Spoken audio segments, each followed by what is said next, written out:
नमस्कार।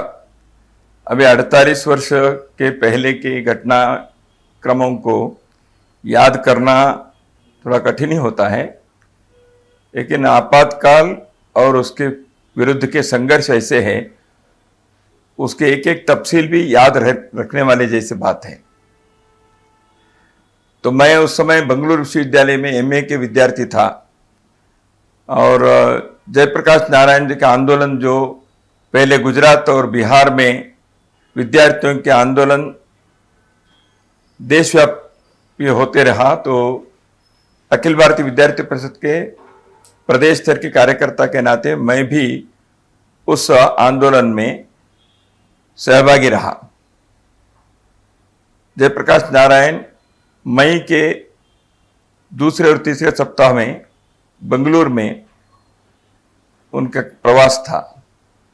तो जयप्रकाश नारायण जी के लोकनायक जेपी के साथ बैठकर बातचीत करने का मौका भी हम लोगों को मिला था। उससे पहले भी सितंबर माह से ही हम लोग इस विद्यार्थी आंदोलन में लगे थे, इसलिए आंदोलन के बहुत सारे आयाम मेरे प्रांत में, कर्नाटक में जो चल रहा था वो तो मुझे उस समय मालूम था। धीरे धीरे हम देश के अन्य भागों में भी क्या चल रहा है इस की जानकारी मिलती रही। भ्रष्टाचार के विरोध में, बेरोजगारी समाप्त करने के लिए, शिक्षा पद्धति में परिवर्तन लाने के लिए एक संघर्ष के बिगुल बजाता। तो मई के अंतिम सप्ताह तक देश के अंदर विद्यार्थी युवा संघर्ष समिति ये बनी थी और देश भर में जनता संघर्ष समिति और विद्यार्थी युवजन संघर्ष समिति ऐसे दो आंदोलनों के मंच बने थे। जनता संघर्ष समिति में कई राजनीतिक पार्टियां और समाज के प्रबुद्ध लोग, लेखक, पत्रकार, साहित्यकार, ऐसे लोग देश के अंदर इस परिवर्तन के लिए जिनके चाह थी, जिनके आकांक्षा थी, आग्रह था, ऐसे लोग उस समिति में थे। और विश्वविद्यालय के विद्यार्थी और नौजवान लोग, युवक युवतियां विद्यार्थी युवजन संघर्ष समिति में सक्रिय रहे। मैं विद्यार्थी युवजन संघर्ष समिति के एक सक्रिय कार्यकर्ता के नाते कर्नाटक में बेंगलुरु केंद्र बनाकर मैं काम करता था।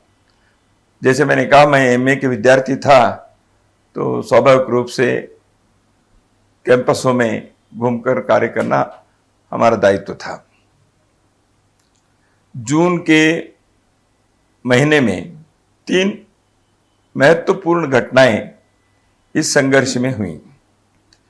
इन तीनों के परिणाम आपातकाल लागू करने में हुआ। एक है, जून आते आते देश भर में जेपी के नेतृत्व में जो आंदोलन देशव्यापी हो गया था वह अत्यंत प्रखरता के चरम पर पहुंच गया था। दूसरा, गुजरात में हुए चुनाव में इंदिरा कांग्रेस के एक दृष्टि से घोर विफलता हो गई, वो हार गई और जनता पार्टी उस समय के एक जनता मंच बनाए थे, जनता रंग कहते थे उसको, वो जीत कर आ गई। जून 12 तारीख को इलाहाबाद हाईकोर्ट के न्यायाधीश ने इंदिरा गांधी के लोकसभा चुनाव में जो जीती थी रायबरेली से, उसको उन्होंने निरस्त कर दिया। तो तीनों मोर्चे पर इंदिरा जी हार गई। एक है न्यायांग में, दूसरा है राजनीतिक क्षेत्र में चुनाव में, तीसरा है जनता के बीच। इस कारण से उन्होंने इस एक्सट्रीम क्रम को, उन्होंने संविधान के अंदर जो प्रावधान है उसका उन्होंने उपयोग किया।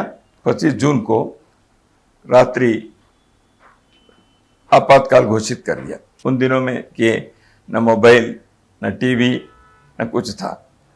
आज के ज़माने के लोगों को उस समय की परिस्थिति को समझना आसान नहीं है।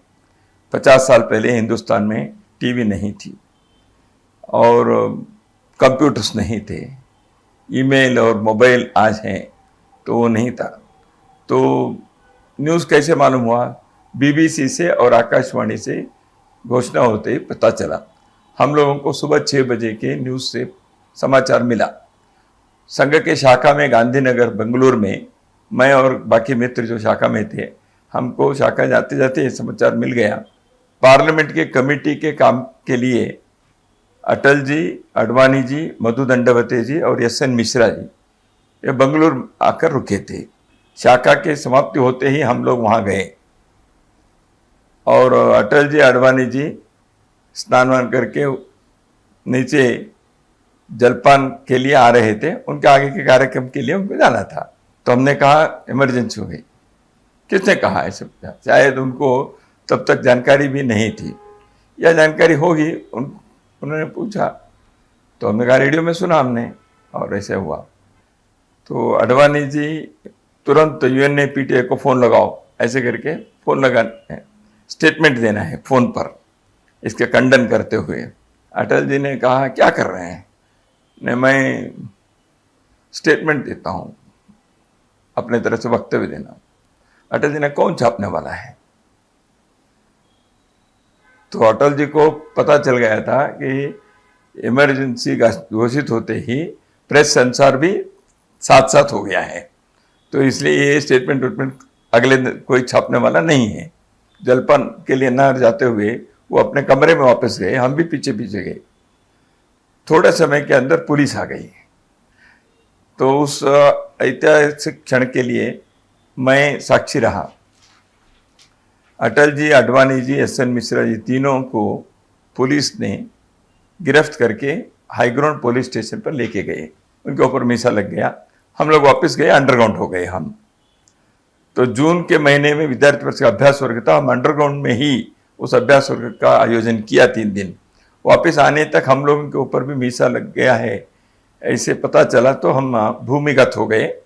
भूमिगत होकर मैं दिसंबर तक 6 महीने मैं भूमिगत रहा। जुलाई के 2 तारीख को संघ पर बैन हुआ, तो भूमिगत रहे, क्योंकि हम लोग मीसा में वांटेड है पता चल गया। कई लोगों को गिरफ्त करके लेके जाते थे, कुछ लोग DIR में, कुछ लोग मीसा में। डिफेंस ऑफ इंडिया रूल और maintenance of internal security act, ऐसे 2 कानून। डिफेंस ऑफ इंडिया रूल में कोर्ट में जाने का और वहाँ आर्ग्यू करने का और शायद छूट भी जाने के प्रावधान है। मीसा में ऐसे कोई नहीं था। आपको चार्ज बताने की जरूरत भी नहीं है, क्या गुनाह है, और कोर्ट में जाने के आपको कोई अधिकार नहीं है। सब प्रकार के फंडामेंटल राइट्स सस्पेंडेड ऐसे होने के कारण मीसा में रहने वाले व्यक्ति को अंदर उनका क्या हुआ ऐसे घर के लोगों को भी पता चलने चाहिए, ऐसे भी कोई प्रावधान नहीं था। तो ऐसे मीसा में लोग रहे। 3-4 प्रकार के विषय भूमिगत रहकर ये जो इमरजेंसी के विरुद्ध के संघर्ष है उसमें, एक जनता के साथ संपर्क कैसे रखना। जैसे मैंने कहा न फोन सर कर सकते थे न ये कर सकते थे, इसलिए जनता के साथ संपर्क रखना, कार्यकर्ता के संपर्क करना, इसके लिए संघ और संघ प्रेरित संगठनों के जाल जो है उसका हमारे जो घर घर के संपर्क के जो पद्धति है यह बहुत काम में आया। घरेलू संपर्क के जो पद्धति दशकों से संघ और संघ प्रेरित संगठनों में है, उसका लाभ आंदोलन में लगे हुए अन्य राजनीतिक पार्टियां, अन्य संगठनों को भी इसका लाभ हुआ। मेरे पास बहुत ऐसे उदाहरण हैं। जैसे रविंद्र वर्मा जी बेंगलुरु आए थे तो उनको कहाँ रखना और पुलिस को पता ना चले ऐसे उनको लेके आना और रेलवे स्टेशन से और सुरक्षित वापस भेजना, ये काम अत्यंत गूढ़ता से हम लोग कर सके। उसका कारण है संघ की कार्य पद्धति के अंदर ये जो घर के संपर्क था वो। दूसरी बात, लोगों को क्या चल रहा है ये पता नहीं चलता था, क्योंकि समाचार पत्र सब सेंसर के कारण केवल सरकार के अनुमति से छपने वाले समाचार छोड़कर बाकी कोई भी समाचार नहीं छपता था। कौन कहाँ अरेस्ट हो गया, किसका क्या हुआ, कोई पता नहीं चलता था। तो इसलिए एक भूमिगत साहित्य के छपने का, पत्रकारिता के एक जाल अपने नेटवर्क बनाने के एक बहुत सफल योजना बनी और उसके क्रियान्वयन हुआ। ये दूसरे एक बहुत बड़ी उपलब्धि है अपने देश के इमरजेंसी के भूमिगत संघर्ष की। तीसरा है, जिन लोगों के अरेस्ट किए या पुलिस स्टेशन में, जेल में जिनके ऊपर अमानवीय दमन और हिंसा हुई, या जेल में भी रहे, हिंसा भले ही नहीं हो, जेल में रहने के कारण कई लोगों के आजीविका पर असर हुआ और उनके घरों में, परिवारों में कमाई करने वाला नहीं है और वो जेल में है। तो इस कारण से जो परिस्थिति बच्चों के लिए, परिवार के लिए था, उसके संभालने का और उन लोगों के योगक्षेम की व्यवस्था करने के एक बहुत बड़ा काम था। और चौथा, सबसे महत्वपूर्ण, संघर्ष करते हुए इस आपातकाल के विरुद्ध लोगों की आवाज खड़ा करने के लिए, सत्याग्रह करने के लिए जो योजना बनी, उसको सफल बनाना। तो यह 4 प्रमुख काम उन दिनों में मुझे लगता है एक बहुत ही अच्छी योजना से सफलतापूर्वक हम बना सके। कई बार मुझे लगता है ये क्रूरता का भी याद करना है क्या। मैं कारण बताता हूं। संघ के तृतीय पूजनीय सरसंघ चालक बाला साहेब देवरस जी ने आपातकाल के पश्चात एक बहुत महत्वपूर्ण सार्वजनिक वक्तव्य उन्होंने दिया था अपने सार्वजनिक भाषण में। उन्होंने कहा, फॉरगिव एंड फॉरगेट, जो हो गया है उसको भूल जाओ, उसको क्षमा करो। लेकिन देश के इतिहास में जिस एक काला अध्याय के दौरान घोर दमन और अत्याचार हुए, वह इतिहास के पन्ने पर है। कई पुस्तकें इस विषय में आई हैं, व्यक्तिगत तौर पर भी कई लोगों ने लिखा है और संगठनों से भी इस प्रकार के साहित्य बाद में भी छपे हैं। इसलिए मैं नहीं भी बताऊंगा तो भी वो है ही। तो इसलिए बाला साहेब देवरस जी ने जो अपेक्षा की थी उसको ध्यान में रखकर मैं थोड़ा 2-4 बातें इस संदर्भ में बताऊंगा। क्रूरता और अमानवीयता बहुत व्यापक प्रमाण में कई जगह पर हुए। जिस प्रकार अपने देश की व्यवस्था, पुलिस के, सरकारी प्रशासन की व्यवस्था ऐसे बर्बरता दिखा सकते हैं, इसका एक अनुभव आपातकाल में हुआ। हाथ दोनों ऐसे पीछे बांधकर ऊपर से उनको खींचना और वो जमीन से ऊपर जाता है जैसे फांसी के होता है। उस समय उनके पीठ पर, उनके पैर पर लाठी से मारना। उस समय जो क्रूरता हुई 3 प्रकार की हुई। एक है जो अरेस्ट हुए उनके लॉकअप में हुआ, बहुत सारे व्यापक प्रमाण में जो हुआ वो पुलिस लॉकअप में हुआ, उनको जेल में भेजने से पहले। पुलिस लॉकअप में जो हुआ उसके जो हिंसा के प्रकार है, कैंडल से, उस समय के आंध्र प्रदेश है, अभी तेलंगाना है, आंजनेयुलु एक कार्यकर्ता, उसके शरीर के लगभग 100 जगह पर उनको जलाया कैंडल से, उनसे कुछ मुंह से कहलवाने के लिए, बुलवाने के लिए। किसी को नारियल के इसके अंदर कीड़े रखकर उसको यहां बांध दिया नाभि के ऊपर, या जैसे मैंने कहा पुलिस भाषा में एरोप्लेन कहते हैं, गोली कहते हैं, चपाती कहते हैं। ये सब अलग अलग प्रकार के हिंसा के, जो टॉर्चर के अलग अलग प्रकार है। ये सीधा बिठाकर उसके ऊपर रोलिंग करो, तरह तरह के हैं, इलेक्ट्रिक शॉक दो, या इसमें पिन से अंदर एक उसे दो। तो इस प्रकार के भयानक करने के कारण लोगों को, एक को कर रहे हैं तो दूसरे यहां बैठकर देखता है तो उसको अगला मेरा है ऐसे लगेगा ही, जो मेरे सामने भी हुआ है। तो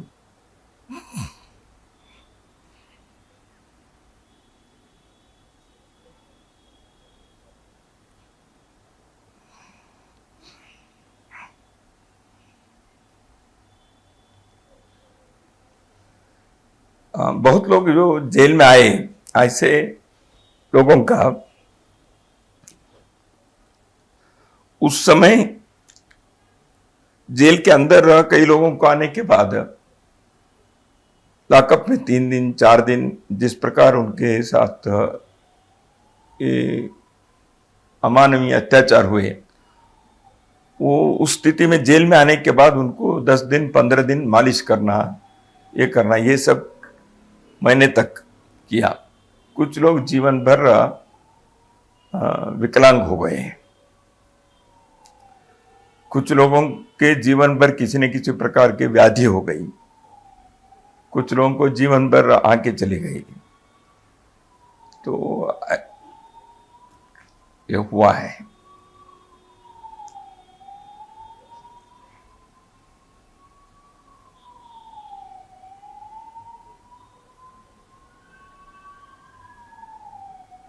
हमारे कई मित्र ऐसे हुए, वैसे मेरे साथ तो ऐसे नहीं हुआ, हमारे आंखों के सामने हुआ है। तो जिनको ऐसे हुआ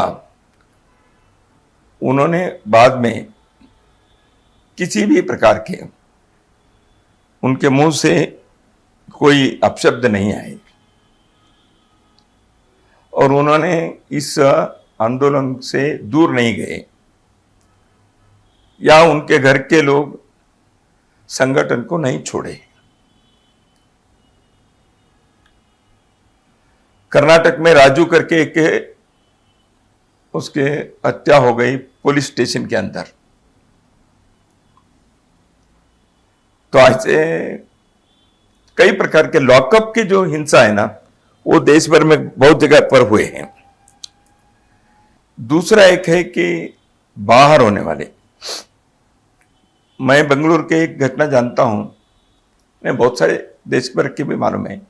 ओम प्रकाश कोहली जी दिल्ली में थे, जो गवर्नर रहे, राज्यसभा सदस्य रहे, विद्यार्थी परिषद के अखिल भारतीय अध्यक्ष भी थे। दिल्ली के एक तिहाड़ जेल में सब जानते हैं कि ओम प्रकाश कोहली जी थोड़ा सा दिव्यांग थे, चलने में। उनको पुलिस ने लात मारा जेल के अंदर, लॉकअप में। उनके साथ अत्यंत अपमानकर व्यवहार किए। वो कॉलेज के प्रोफेसर थे, खड़े होना मुश्किल था, ऐसे व्यक्ति के साथ ऐसे किए। ऐसे देश भर में हुए। तो बेंगलुरु में एक गायत्री करके एक महिला, उन्होंने सत्याग्रह किया। सत्याग्रह करने के बाद उनको अरेस्ट किया, जेल में ले गए। 15 दिन के बाद उनके, वो सत्याग्रह करते समय वो आई थी, वो गर्भवती थी, तो वो सत्याग्रह की। लॉकअप में लेके जाने के बाद उनके प्रसव वेदना जब हुई तो हॉस्पिटल लेके गए। तो हॉस्पिटल में उनको पलंग पर सुलाए थे। तो डिलीवरी उनकी जो हुई, उस समय उनके दोनों पैर को जंजीर से बांधा हुआ था।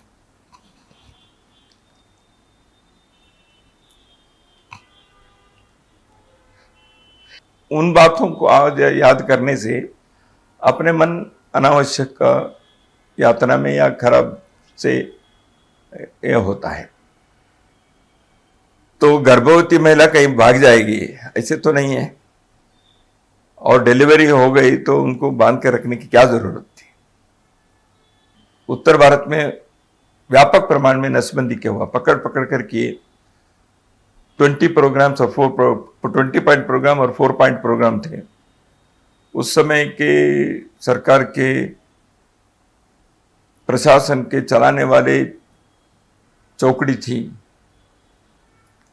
उसमें जो भी लोग थे उन्होंने नसबंदी के कार्यक्रम को सफल बनाने के लिए देश के अंदर जनसंख्या नियंत्रण करने के उन्होंने जिस प्रकार के आपातकाल के उपयोग किया, जबरदस्ती, यह घोर अमानवीय और मानवाधिकार के विरुद्ध के इतिहास के पन्नों पर हमेशा एक काला धब्बा है।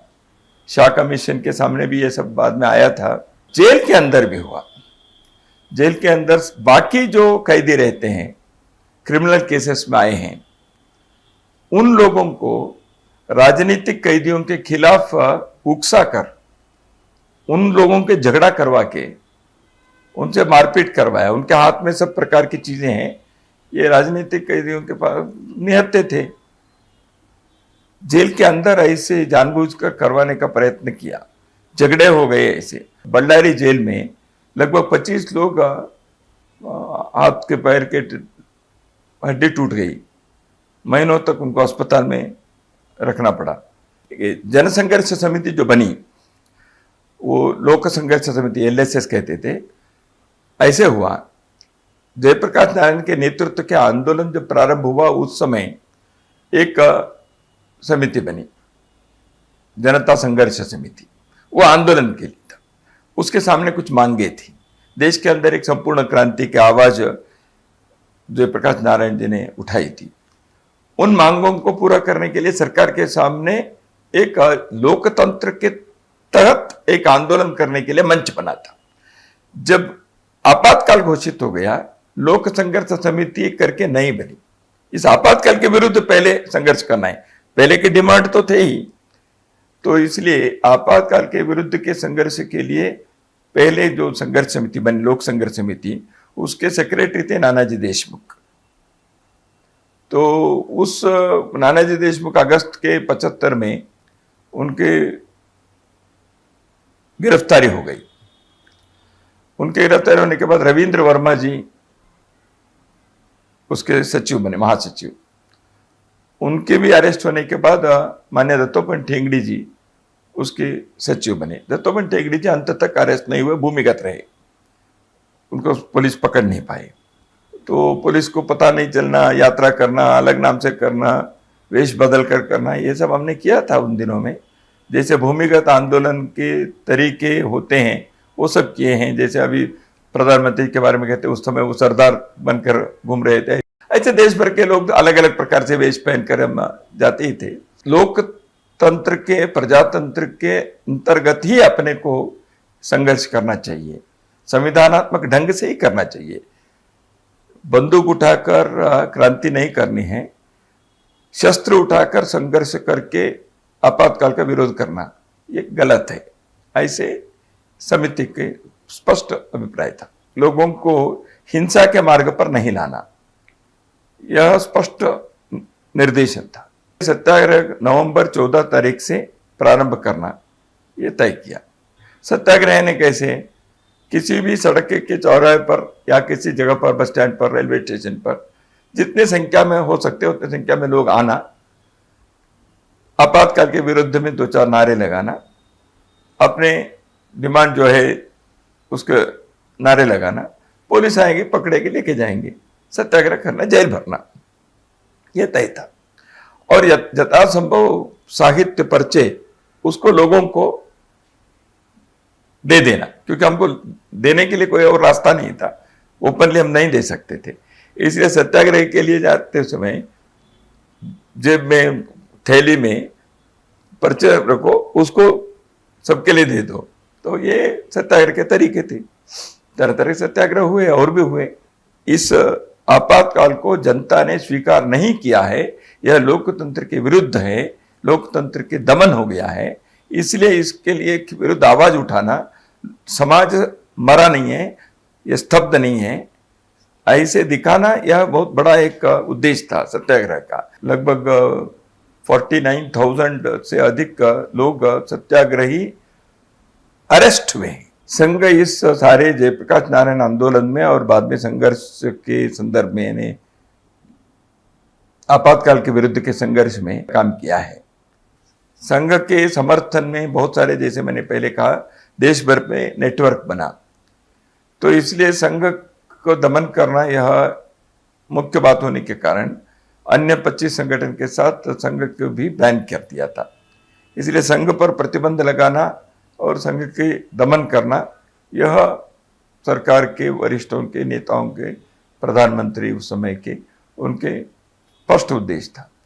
तो इसलिए संघ को दमन करने के लिए उन्होंने स्वयंसेवकों के पुराने सूची उनको मिली, कहीं किसी के डायरी में मिल गई, या कार्यालय उन्होंने बंद करवाया, इमरजेंसी के बाद कार्यालय पर जाकर उसके सब राइड किए, कार्यालय के ऊपर ताला लगाया, तो कार्यालय के अंदर जो सूचियां थी, स्वयंसेवक सूची, गुरुदक्षिणा के कार्यकर्ताओं की सूची है, ऐसे लोगों के सूची पकड़ पकड़ कर उन्होंने उन घरों में गए, तो घर पे बैठे हुए व्यक्ति को भी लेके आए।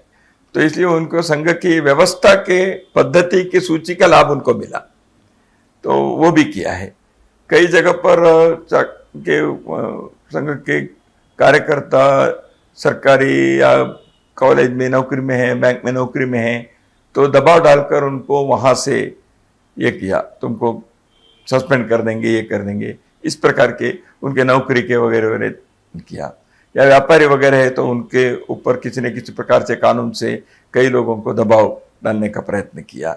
दूसरा और एक है कि सामान्यतः जो टार्चर हुआ है, अधिकतर टार्चर जो पुलिस लॉकअप में हुआ वो स्वयंसेवकों पर ही हुआ है। इसके दोनों कारण हैं। एक है भूमिगत काम में सक्रिय स्वयंसेवक अधिक थे, इसलिए वही पकड़े गए, वो पकड़े गए तो उनका किया। दूसरा, उनको लगता था कि ये इनसे बहुत जल्दी हम बुलवाएंगे। अंडरग्राउंड लिटरेचर छपता था, उदाहरण के लिए, कहां छप रहा है पूछेंगे, तो स्वयंसेवक बोलता नहीं था, तो उनको टार्चर करने के बाद भी स्वयंसेवक के मुंह से शब्द नहीं निकलते थे, तो इसलिए उनका अधिक टार्चर इस कारण से भी हुआ। एक है स्वयंसेवकों की निष्ठा के कारण, स्वयंसेवकों की संख्या के कारण। बहुत बार है स्वयंसेवक का, इसमें एक बड़ी संख्या ऐसे हैं जो नित्य की शाखा में नहीं थे। कई वर्ष पहले वो शाखा के नित्य के काम में थे, किसी न किसी कारण से, व्यक्तिगत कारण से तबादले हो गए, घर के कुछ कठिनाई के कारण वो नित्य शाखा के काम में नहीं होंगे, लेकिन वो स्वयंसेवक तो था। ऐसे लोग बहुत एक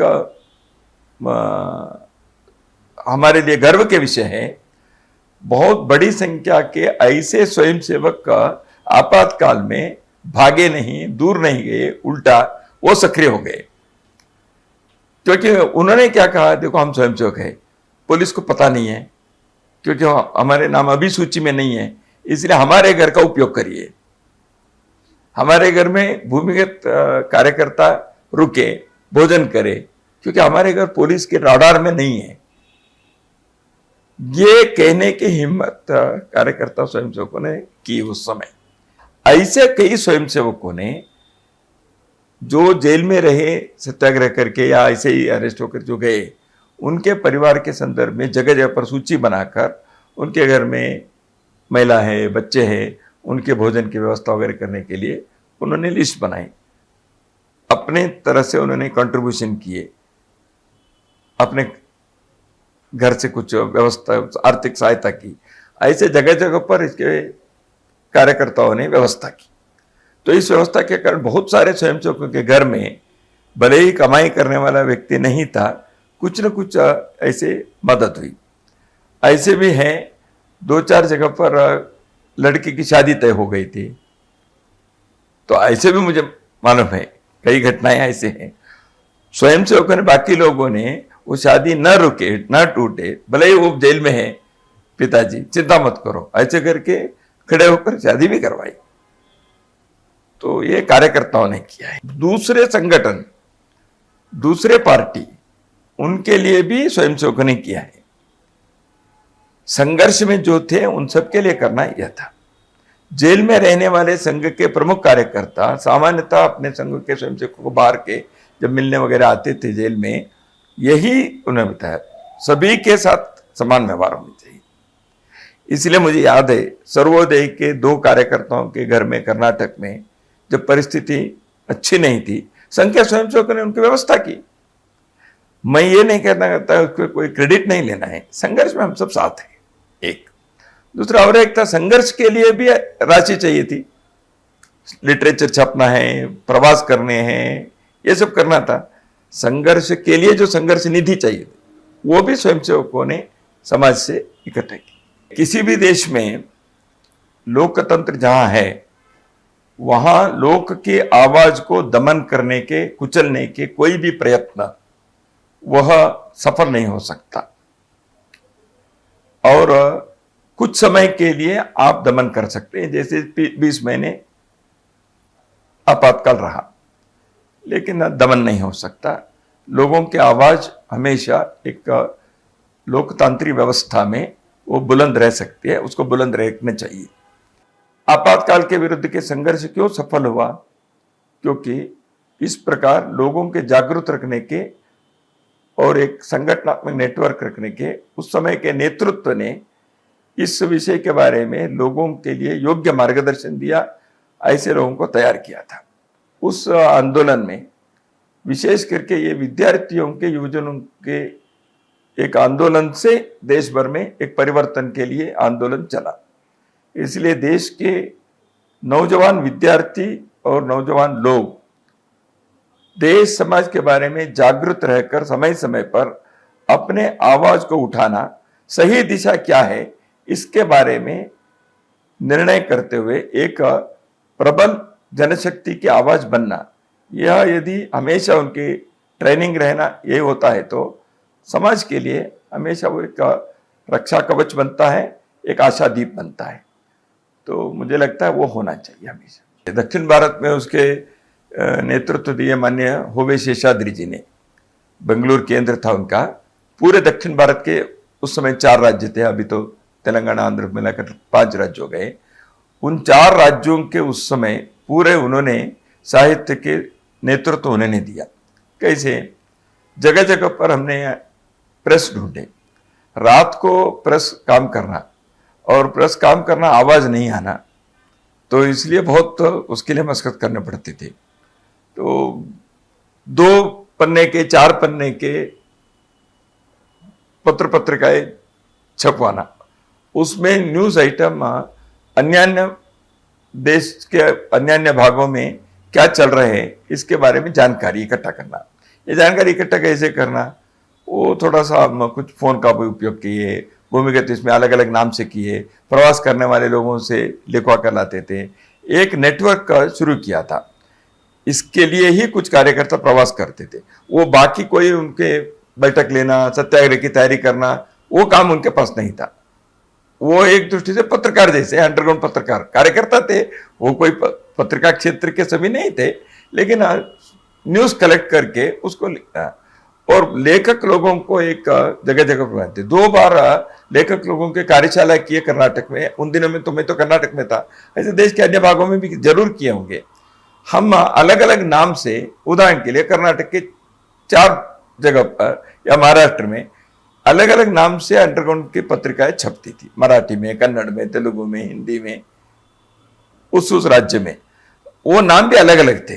कर्नाटक में कन्नड़ में ही 3 नाम से 3 जगह पर छपती थी। हाँ, उसका छपने के बाद 2 प्रकार के छपना।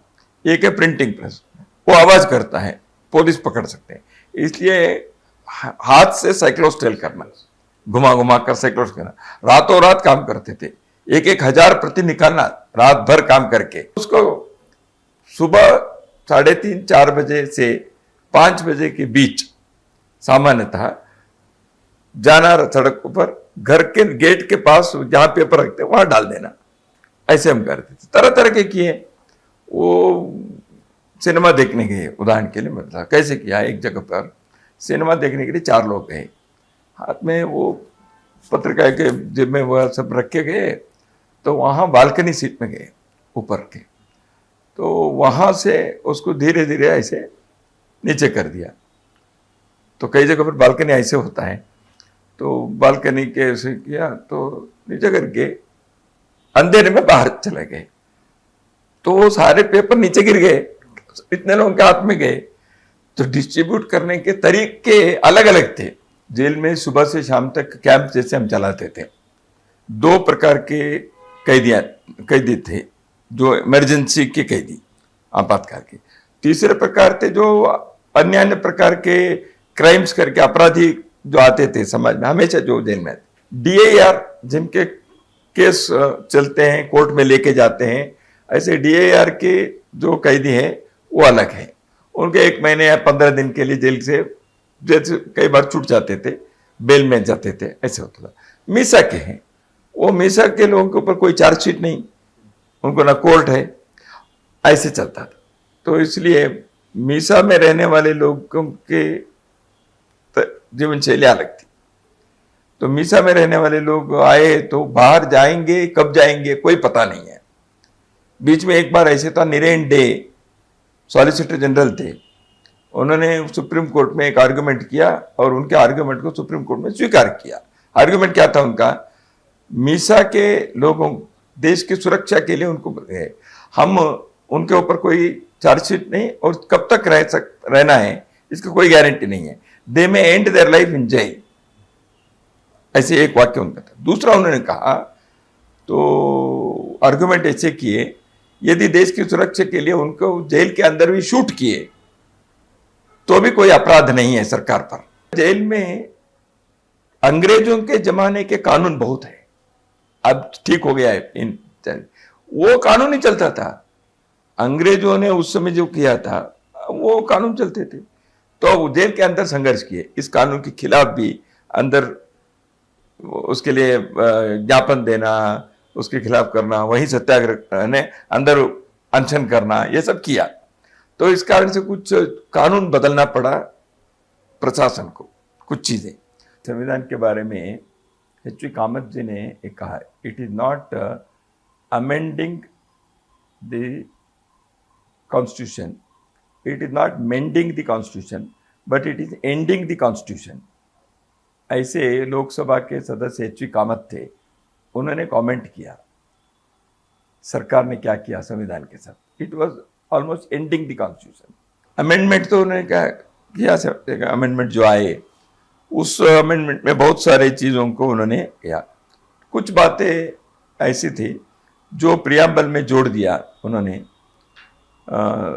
संविधान के प्रस्तावना में पहले से नहीं था, सेक्युलरिज्म और सोशलिज्म का, इन दो शब्दों को उन्होंने जोड़ा, वो आज तक है। संविधान के साथ छेड़छाड़ करने का प्रयत्न भरपूर किए उस समय, और 5 वर्ष के जो लोकसभा के कार्यकाल है उसको 6 साल किया, 1 वर्ष ज़्यादा कर दिया था।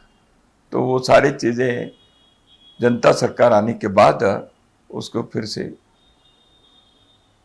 संशोधन करके वापस किया। देश के इतिहास में आपातकालीन संघर्ष को एक दृष्टि से द्वितीय स्वतंत्रता संग्राम ऐसे कई लोगों ने उस समय कहा है, आज भी कई बार लगता है यह सही व्याख्या है।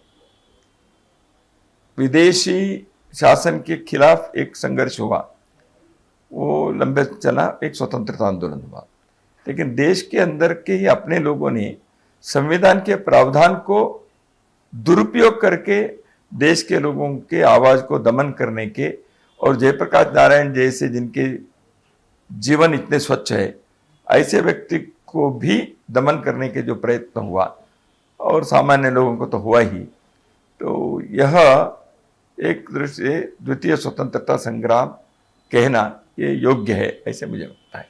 ये आपातकाल क्यों हुआ? देश में आपातकाल होते जब देश असुरक्षित है तो आप आपातकाल करिए।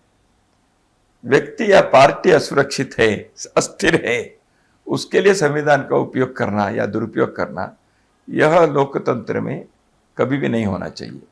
मेरा हमेशा कहना है लोकतंत्र यह सुरक्षित है, अपने देश के संसदीय व्यवस्था, संविधान वगैरह वगैरह वो तो है ही, लेकिन उससे भी बढ़कर जागृत समाज और उनको जागृत रखने के कार्य करने वाले समाज के गैर राजनीतिक नेतृत्व, उनके जीवन के स्वच्छ, निस्वार्थ और देशभक्ति के उनकी प्रखरता, यह यदि है तो समाज के लोग भी ऐसे लोगों के समर्थन में खड़े होते हैं। इसलिए हमेशा देश के लिए इस प्रकार के नेतृत्व समाज में हर क्षेत्र में रहना चाहिए, वह देश के लिए भरोसा है।